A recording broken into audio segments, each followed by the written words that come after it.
नमस्कार, मैं हूं Amod Shrivastava. Amazing thought, amazing message, amazing information की दिशा में आज एक कदम और आगे।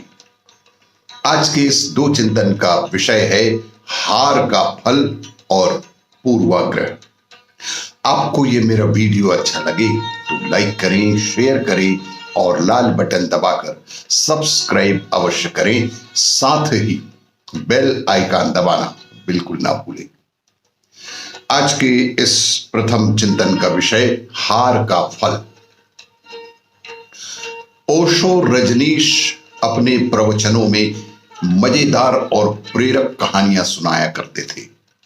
उनकी कही गई कहानियां बहुत प्रसिद्ध भी होती हैं और खुद के द्वारा कही गई भी स्वयं के द्वारा स्वरचित भी होती हैं। इसके अलावा कुछ ऐसी घटनाएं उनके साथ घटी होती हैं जो कि अपने आप में एक संपूर्ण कहानी का रूप ले लेती है।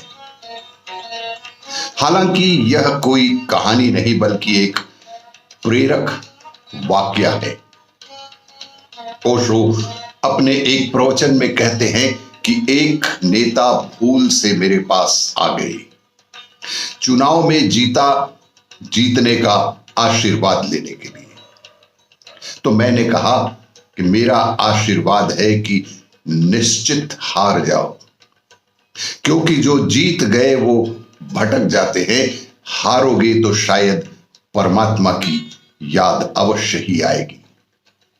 जीते तो दिल्ली में डूब मरोगे, राजघाट पे पड़ोगे जल्दी ही देर अबेर।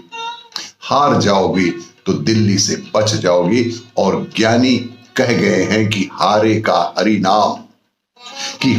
हरि नाम, यह सुनकर वो तो बहुत घबरा ही गया। वे कहने लगे कि आप कैसी अपशकुन की बातें कर रहे हैं गुरुजी। उनको तो पसीना सा आ गया। उन्होंने कहा, ऐसा मत कहिए, नहीं ऐसा बिल्कुल मत कहिए। आप क्या मजाक कर रहे हैं?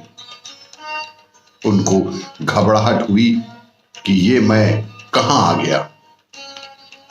कोई ऐसा तो कहता नहीं किसी से कि तुम हार ही जाओ। पर मैंने कहा, अब आ ही गए हो तो मैं तो आशीर्वाद दूंगा ही। तुमने मांगा तो मैं दूंगा। मैं वही आशीर्वाद दे सकता हूं जो सच में आशीर्वाद है।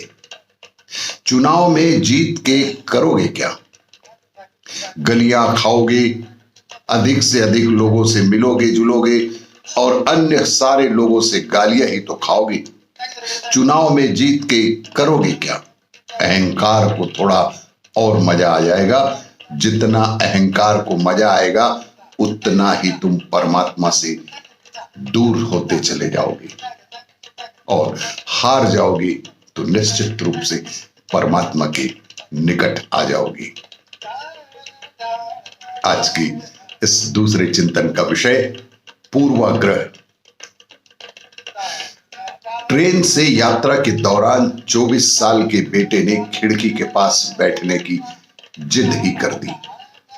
पिता ने खुशी खुशी खिड़की की सीट पुत्र को दे दी और खुद बगल में बैठ गए। ट्रेन में आसपास और भी यात्री बैठे थे।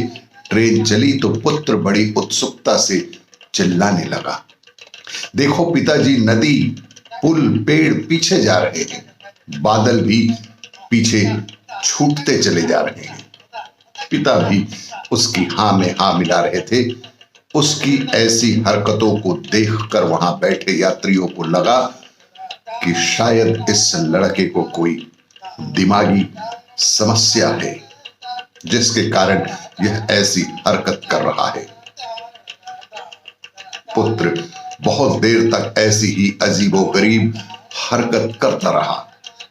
तभी पास बैठे एक यात्री ने पिता से पूछा कि आप अपने पुत्र को किसी अच्छे डॉक्टर को क्यों नहीं दिखाते,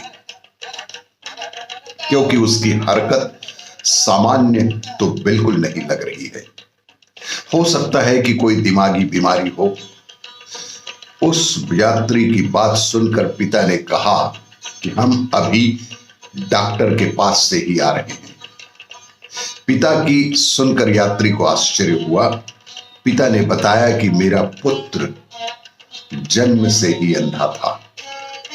कुछ दिन पहले ही इसको आंखों की रोशनी मिली है। इसे किसी दूसरे की आंख लगाई गई है और जीवन में पहली बार यह दुनिया को देख रहा है।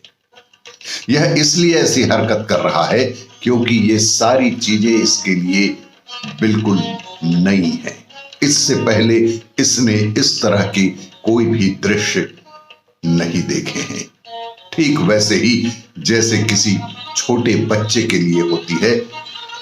पिता की बात सुनकर आसपास बैठे लोगों को अपनी गलती का एहसास हुआ और उन्होंने पुत्र के पिता से माफी भी मांगी। इसीलिए कभी भी पूर्वाग्रह से ग्रसित नहीं होना चाहिए। वस्तु स्थिति की पूर्ण रूप से जांच करने के बाद ही अपने विचार रखने चाहिए। आपको ये मेरा वीडियो अच्छा लगे तो लाइक करें, शेयर करें और सब्सक्राइब अवश्य करें। धन्यवाद।